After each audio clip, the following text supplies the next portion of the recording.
Hi, dear players, welcome to my Eggy workshop tutorial. In this tutorial we are learning about counters and timers. The timer is a component that can trigger events based on timing. When the timer reaches a set time, it will trigger the event set to it. You can set a max time and a minimum time. And the target time will be a random time in that set area.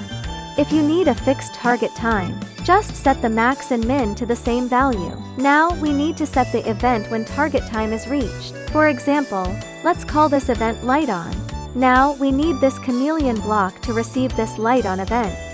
Open the Effectinator settings, then set the event to light on. Adjust the color of the light. Let's play this to see what happens. We can see the timer is spinning. When the target time is reached, the event is triggered, and the chameleon block changes color.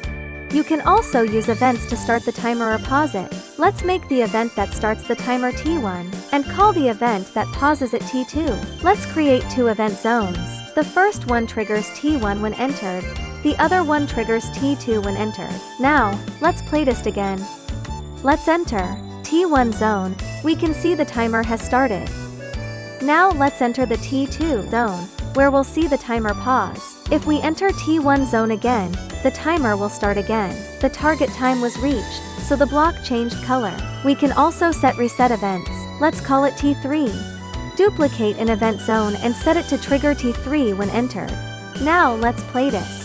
The timer resets when we trigger T3. The final setting is repeat timer. When enabled, the timer can be used more than a single time. You can also set the number of repeats. Here, let's make it infinite. You are going to create another Effectinator for the block here to turn it gray periodically. This is just for example purposes to show what the repeating timer does. Now, when the timer goes through the full round, it will keep spinning, and whenever it goes another full round, it will trigger the light on event. Now that we learned about the timer, it's time to introduce the counter. As you can see, the counter has a settings menu very similar to the timers. When it reaches a target count, it triggers an event. You can set an initial value for the counter. Let's make it 5 here. As for events that move the counter up or down, we'll make those T1 and T2 here. And let's make the event to reset the counter T3. The event name is going to light on as well. Now, let's playtest it. Whenever the first zone is entered, the counter ticks up by 1, and when the reset zone is entered, the counter resets. When the second zone is entered, the counter ticks down by 1, and when the counter reaches the target count, the light on event is triggered. The counter can be used repeatedly as well. Let's give the block an Effectinator to turn it off again.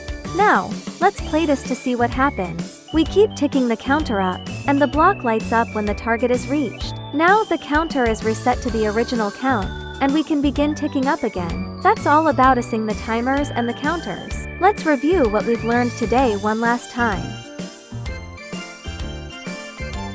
Alright, that's it for this tutorial. See you next time.